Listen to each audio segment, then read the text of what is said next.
Ayun, nagbabalik po tayo dito sa ating palatuntunang ang unang sigaw sa magandang umaga. Dito pa rin yan sa 91.1 FM Galaxy Radio. Kanina, ano ang tanong mo, Kuya Norman, sa ating pajikas ngayon? 500, lumaki ha? 500. 500 pesos. Ang ating katanungan, kung sakaling ako'y mabibigyan ng pagkakataon, sino daw ang gagayahin kong mga leaders natin dito sa Tarlac? So ayun ang tanong, tatlo yung binanggit kong pangalan ng mga leaders natin dito sa probinsya ng Tarlac. O yun, sino yun? Ayun. Teka, meron ding binabanggit natin si George Estrella kanina na pinag-uusapang maging Vice Mayor din ha. Kasi open kasi yung Tarlac City. Si Vice Mayor Aro ay last termer na rin niya ngayon. Kaya ang dami ngayon ay mga magagaling talaga. Magagaling. Isa na nga dyan si George Estrella o si Sir Baby Lugay. At meron pang isang batang pilantropo. Alam mo yung mga kailangan ng bayan ngayon talaga mga bata Batang pilantropo sa kanyang kabataan ay naging pilantropo na. Anong ibig sabihin ng pilantropo? Matulungin. Di ba? Kasi pag may puso kang matulungin, talagang ang makikinabag dyan, yung taong bayan. Ayun, pwede rin ito Actually, at saka naging legislator na rin to. Ang sinasabi natin, ang batang pilantropo na talagang binusilak ng kagandahan ng kanyang puso, mapagkalinga sa kanyang mga kababayan, si dating City Councilor Jello Honrado. Ayan, dito diba? Sa Tarlac yan. Dito sa Tarlac yan. Kaya ano yan isa rin sa mga pinagpipilian Marami tayong pagpipilian. Marami. Alam mo, yung bayan natin, hitik sa mga great leaders punong-puno. Yung mga young leaders, yung magpuproduce tayo ng mga magagaling na leaders. Ang kagandahan dito, Kuya Norman, siyempre, isang posisyon lang yan. Merong matatalo at matatalo dyan. Isa lang yung mananalo naman dyan Pero ang kagandahan dito, panalo ang mamamayan dito sapagkat lahat ng kakandidato ay magaling. Di ba?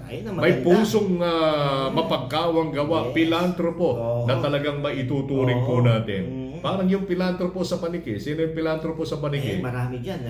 Yung Pamilya Rojas dyan, talagang number 1 yan. Di ba? Na tumutulong. Merong position o wala, talagang tumutulong siya. Meron din tayong pilantropo dito sa Tarlac City. Yung pakpak ng Anghel. Di ba? Mas grabe yun. Si Boss Sir Vic Angeles. Ayan, di ba? Number 1 pilantropo yan. Kay dating City Councilor Jello Honrado, magandang umaga. Teka, kaso merong papakontest ko sana mamaya sa Biyernes, sa bukas papakontest ko ito kung sino yung batang pilantropo. At saka yung mga teka, bahala na, basta bukas meron ulit tayong pajikas Teka, ano yung tanong natin kanina, Kuya? Inuulit ko.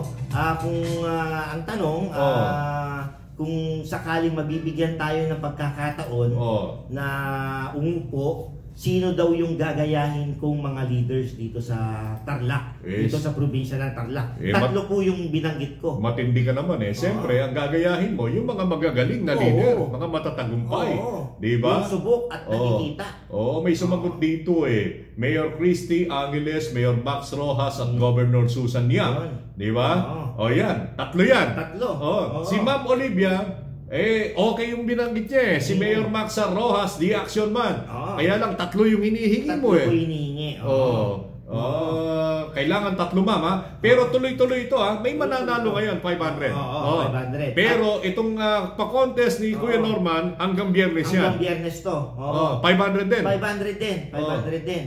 Kaya yung mga naka-tune in ngayon, pwede po natin sabihin sa mga kapamilya natin, kapitbahay po natin, na i-replay yung aming talakayan ni Kawelmer. So, pwede nyo pong i-comment at sa Friday po natin babasahin. Yung mga wala po rito ngayon. Ayun. Ano na lang ninyo? Tingnan na lang ninyo yung mga sumagot. Diba? Copy lang ninyo. Yun na yun. Yun na yung sinabi ni Kuya Norman kanina. Mamaya ihayag natin ang winner. Dito po sa ating pa-contest.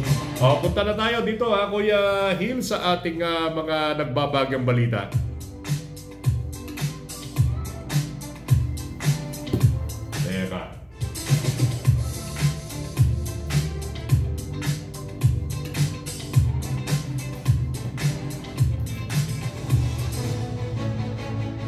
Issues at mga balita, handog po sa atin ng Galaxy Bake Shop sapagkat ang Galaxy Bake Shop ay masarap kasama sa bawat okasyon, celebrating its 40th year of bringing happiness. Kanina nabanggit natin yung kabawal-bawalan ng DOH ha.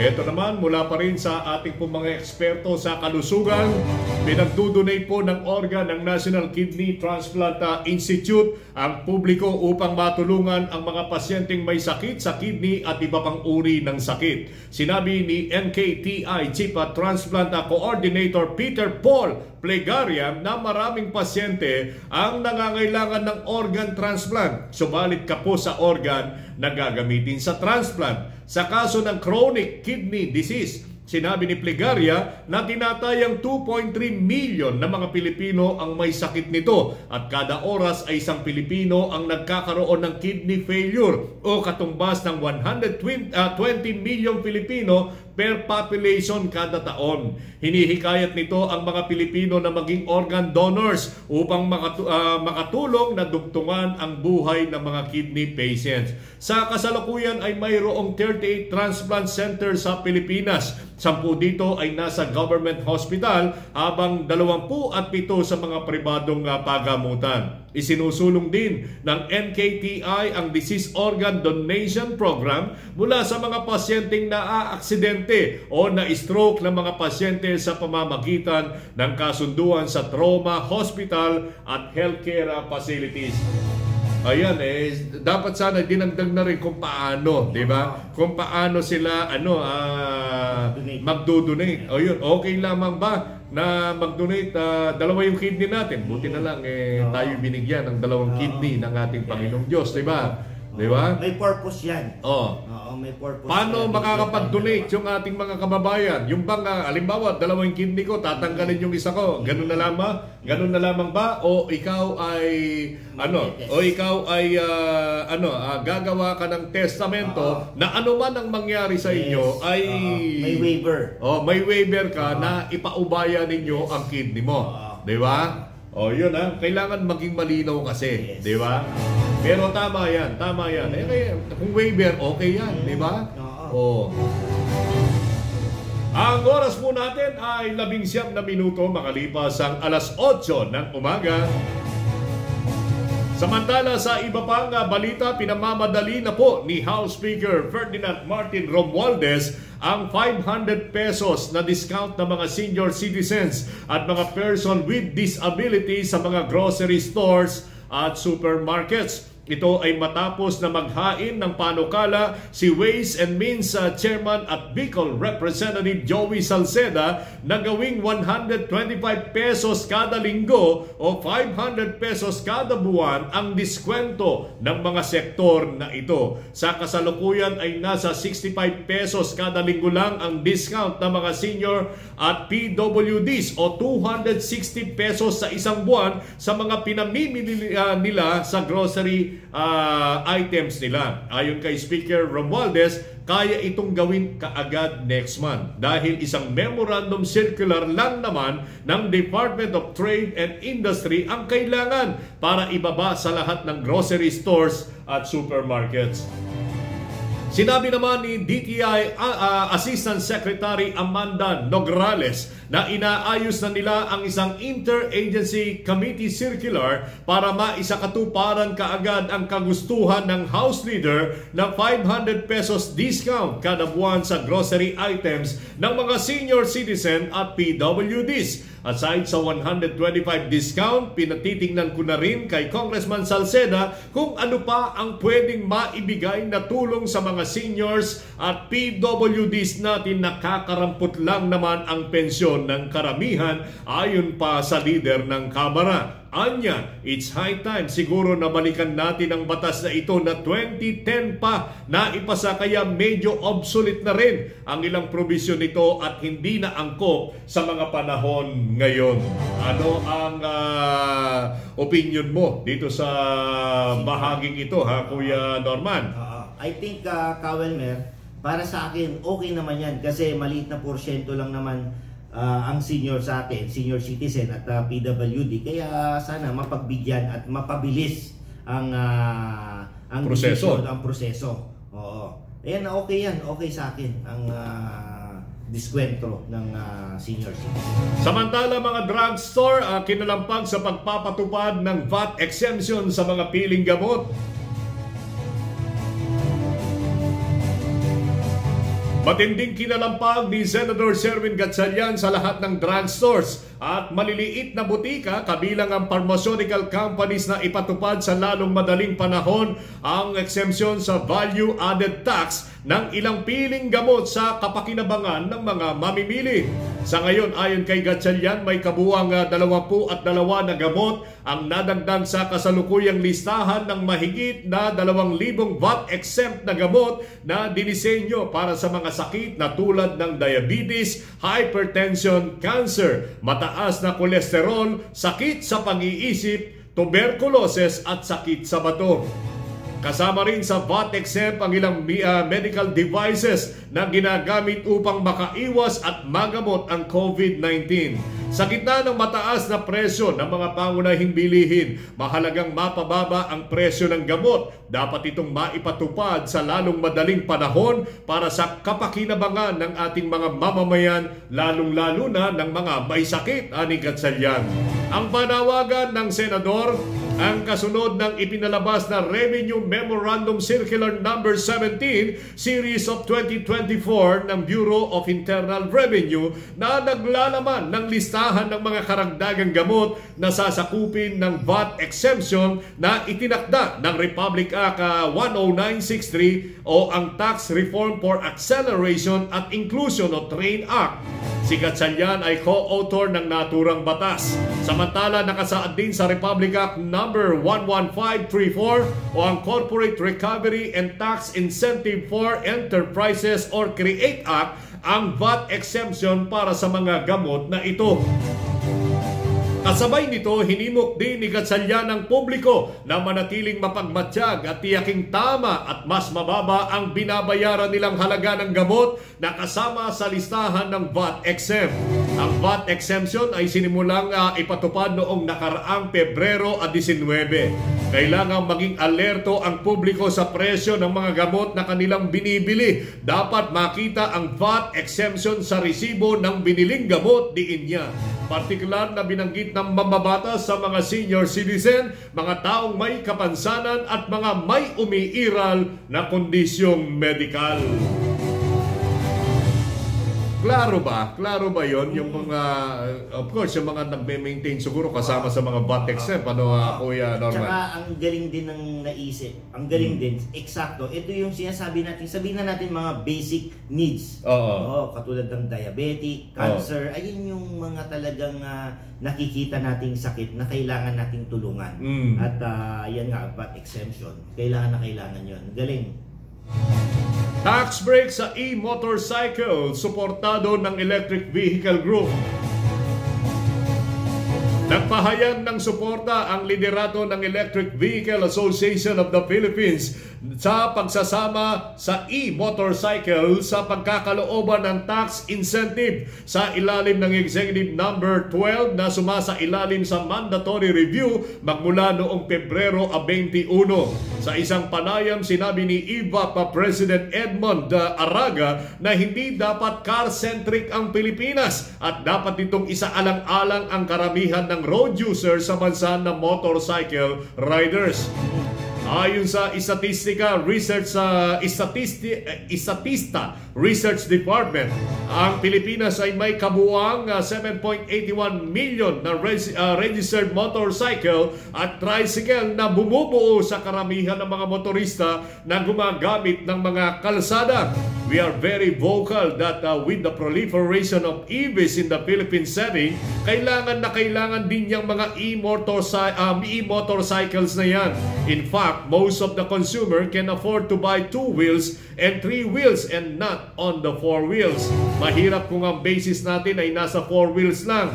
Pahayag ni Araga nang hingan ng komento sa posibleng pagsasama sa e-motorcycle sa listahan ng mga EVs na nabibiyayaan ng tax break sa ilalim ng Executive Order No. 12 Series of 2023. Sa ilalim ng EO12 Series of 2023 ay binago ang taripa rates para sa ilang uri ng EVs at mga parts at components nito sa loob ng 5 taon upang makatulong sa pagsusulong ng green transportation sa bansa. Gayunman, sa kasalukuyan ay hindi kasama ang e-motorcycle sa listahan ng EVs na nabibigyan ng tax break. Kaya pinapatawan pa rin ito ng 30% tariff rates. Ang executive order ay kasalukuyang nirerepaso makaraang magkabisa ito noong Pebrero 20 noong taong nakaraan. Samantala, mga ipinapasadang e-trike hinuhuli na sa Taguig. Dapat talagang hulihin. Isipin mo, e-trike, di ba? Oo nga eh. Kahit saan wala namang ano dito, di ba? Or batas o ordinansa. Delikado yan. Sumakay ka dyan. Saka hindi regulated ng ano yan. Isipin mo, pinanghahanap buhay mo without paying tax to the government, di ba? Yun lang bawal yun Sinimulan na ng lokal na pamahalaan ng Taguig ang paghuhuli ng mga e-trikes na ginagawang pampublikong transportation na kumukuha ng mga pasahero sa lungsod. Ayon sa datos na nakalap sa Taguig Police at Southern Police District mula sa Traffic Management Office ay umabot na sa 21 na e-trikes, 20 at isang e-trike sa mga nahuli, kung saan nitong Pebrero 19 ay 4 na e-trikes ang hinuli sa barangay Lower Bicutan at isa pang barangay na Pindan, habang 16 naman ang nadakip na e-trikes nitong Pebrero 20. Kabilang na dito ang 11 sa barangay Lower Bicutan, 3 sa barangay Hagonoy at 2 sa barangay New Lower Bicutan. Bawal pa kasi yan, di ba? Pinanghahanap buhay mo, di ba? At napakadelikado yung ganong action. Kaya wag po natin gawin yun. Isipin mo, hindi man napare-register sa LTO yan. O pagkatapos, wala kang tax na binabayaran. Kasi yan mode of din yan, earnings, diba? Habang maaga dapat pigilan na yan kasi siguradong dadami yan. Lahat ng mga earnings, meron tayong, alimbawa, kumita ka, meron tayong katungkulan sa ating lipunan. Ano yun? Ano yung obligasyon? Yung pagbabayad natin ng tax. Diba? Hindi pa pinapayagan to pagkatapos namamasada na, bawal talaga. Tsaka unfair din sa mga naghahanap buhay na legal. Ayun. Pinoy na nangingisda sa Scarborough Shoal, dumami na. At least dumarami na. Kasi dati kumukonti yan. Dahil na nga rin sa China, di ba? Tinatakot sila. Tinatakot. Ayan, sana lalo pang dumami. Ito. COMELEC nagbabala versus sa mga sindikato para sa 2025 election. Politika na di ba? Ano na ngayon, political season na. Ang dami ng mga oportunista, mga masasamang elemento ang lumilibot sa iba't ibang bayan. Di ba? Lalo na mga oportunista, talagang maglilipanan niya mga yan. Ayun. Ano ang ibinabala ng COMELEC? Naririto ang detalye.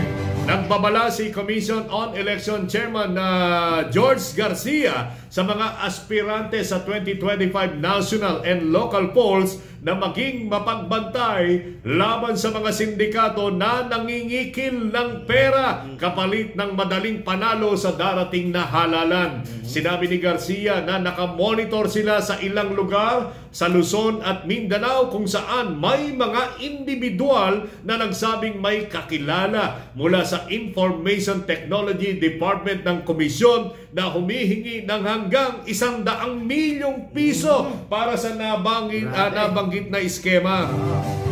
Sa mga kakandidato, whether incumbent o hindi, may kumakalat po ngayon ng mga sindikato na umiikot na kaya daw nila kayong panalunin in a matter of minutes kahit daw kayo'y pumikit na at hindi na mangampanya at hindi na mag-ikot-ikot ay panalo na, pahayag ni Garcia. Sinabi ni Garcia na makikipag-ugnayan sila sa National Bureau of Investigation kaugnay sa nabanggit na issue. Nangako rin si Garcia na tutulong tutulong ang COMELEC sa legal na proseso laban sa mga sindikato sa sandaling maaresto ang kanilang miyembro. Sana kapag yan lumapit sa inyo, arestuhin ninyo kaagad at tutulong kaming i-prosecute ang mga taong yan. Dagdag pa ni Garcia. Meron talagang ganito Meron, no? Actually, tulad na sinabi mong Kawelmer, talagang magsusulputan ang mga scammer, mga sindikato, mga oportunista, isang darating na halalan. Ipapangako nila. Huwag po tayong maniwala. Ipapangako nila kasi nga computerized tayo, di ba? Yung ating boto, lalo pat eto, bago na naman yung ating wala na Smartmatic. Miro na, Miro. Di ba? Ng bago. Baka ang ibinebenta nila dito yung yung technological aspect ng nabanggit po nating teknolohiya at pwede rin nila daw na i-manipulate. Di ba? Itong scammer yung mga yan. Scammer. Sana walang ganito at tiyakin na itong bagong sistema ng pagboto, itong Miro, ay tiyakin na walang mangyayaring ganyan. Mga kaibigan, otherwise, ito pong isinasaad dito po sa saligang batas na magkaroon ng kapangyarihan ng ating taong bayan na pumili ng kanilang leader, mababaliwala yan. Di ba? Dahil po dito sa teknolohiyang ito, kung meron man, mga kaibigan. Kaya, ito mga kandidato, unang-una, mga kaibigan, ito pong mga kakandidato, huwag po kayong tatanggap ng ganyan.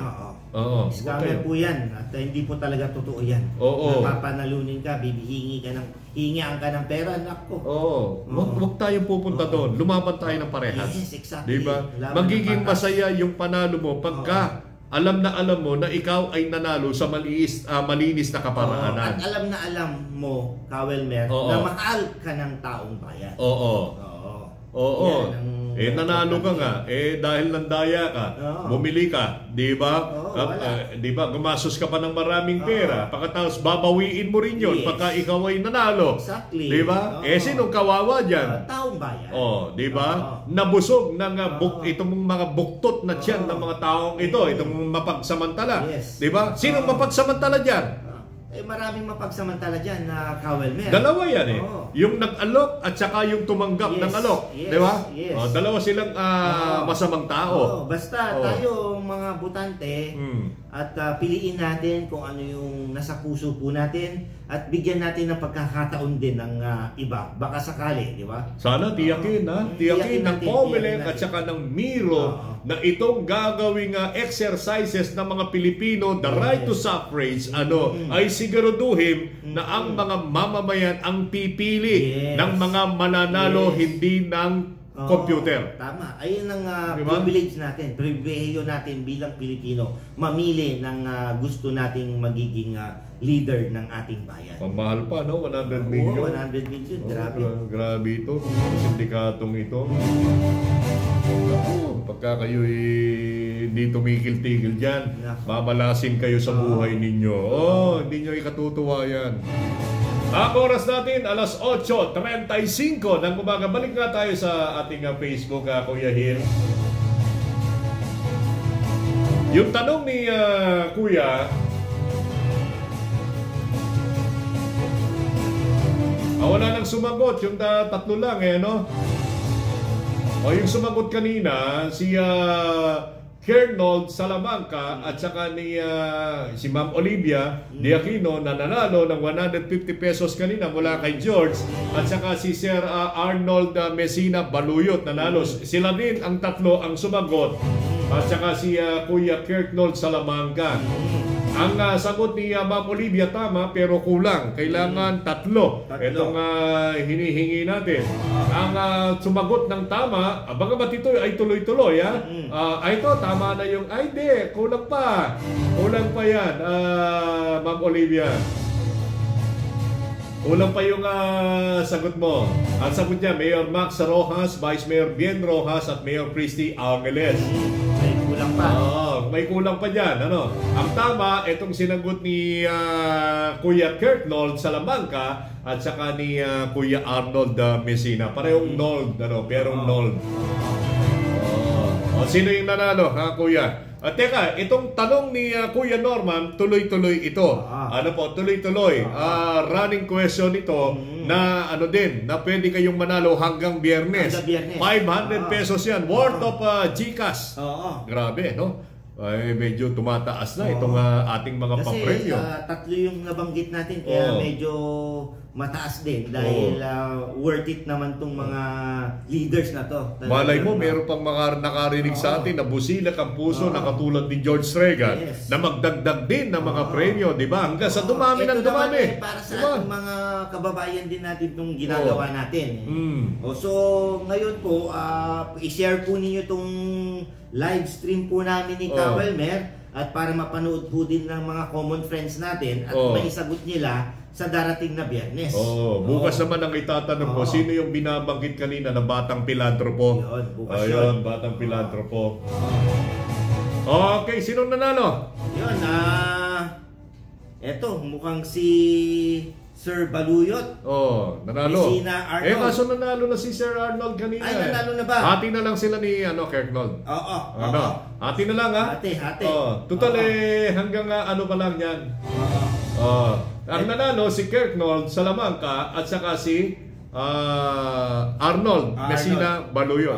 Nanalo sila ng tig to 250. So panalo ni Kuya Arnold 400 na rin. Di ba? So PM lang po ninyo yung GCash number nyo. Huwag ka nang magalit Kuya Arnold, ha? Ipamahagi naman natin. Ipamahagi natin. Sabay silang nanalo So inuulit ko hanggang Friday po to. Sa mga bagong tune-in, ang katanungan ko po ulit, kung sakaling ako'y binigyan ng pagkakataon na maupo, sino daw yung gagayahin kong mga leaders dito sa Tarlac, probinsya ng Tarlac. So pwede nyo pong i-comment yan at sa Friday babasahin po natin yung mga nanalo. Mamimili po tayo doon. Okay? 500 pesos yan. Si Kirknold Salamanca, pakisend na lang itong GCash mo kay Kuya Norman, ha? Si Kuya Arnold ay nakuha na, di ba? I-PM lang. Naibigay na sa yung ni Kuya Arnold. Baka wala pa Nandiyan sa comment, binanggit niya kanina. Sige, i-check natin yan. Si Ma'am, si Ate Olivia, meron ka namang records nito. Kaya lang magbibigay pala nito si George Stregan, no? At saka si Kuya Arnold. Ang ibibigay mo kay Kuya Arnold, yung 250. Tsaka si Kirknold Salamanca.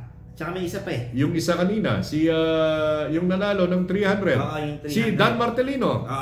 Dan Martelino, 300 yun, ha? So, PM lang po ninyo yung mga numbers po ninyo. Ang nanalo naman kay Kuya George Stregan ay si Ma'am Olivia Diaquino at saka si Arnold Messina Baluyot. Ayan. Okay, dumating na yung oras sa Kuya Norman. Paalam na tayo. Okay, magpapaalam na po kami ni Kawelmer. Magkita-kita po ulit po tayo sa darating na Biyernes. At huwag niyo pong kalimutan ang ating palaro. Mag-focus lang, mag-check lang po kayo, mag-review kayo, mag-replay po kayo sa aming talakayan ni Kawelmer ngayon. At sa Friday po ay hahanap po tayo ng mga mananalo doon. Okay, hanggang dito na lang. Kita-kits po, ang magandang umaga po sa ating lahat. Maraming salamat Kuya Norman D. Pamintuan, ang batang bungkada. Muli po sa ngalan po ni na Kuya Hill Corpus, sina Kuya Renzo Bautista, Ate Bea Basto, si Ate Lala Santiago, at siyempre si Kuya Yaulim at sa aming magiting na pinunong Jimmy Abongtan. Ako po si Kawelmer Miranda Estrada, mga ninyo mamaya, kaisa Radyo Patrol ni na Kuya Nap Pangilinan Ferrer at ni Ma'am Maurina Inocencio ng Tarlac City Information Office. Bangan po ninyo kami bukas uli sa unang sigaw sa magandang umaga, alas 7 ng umaga hanggang alas 8:30 ng umaga. Dito pa rin, Kuya Norman, sa 91.1 FM Jelixi Radio. Paalam, bye! Magandang umaga.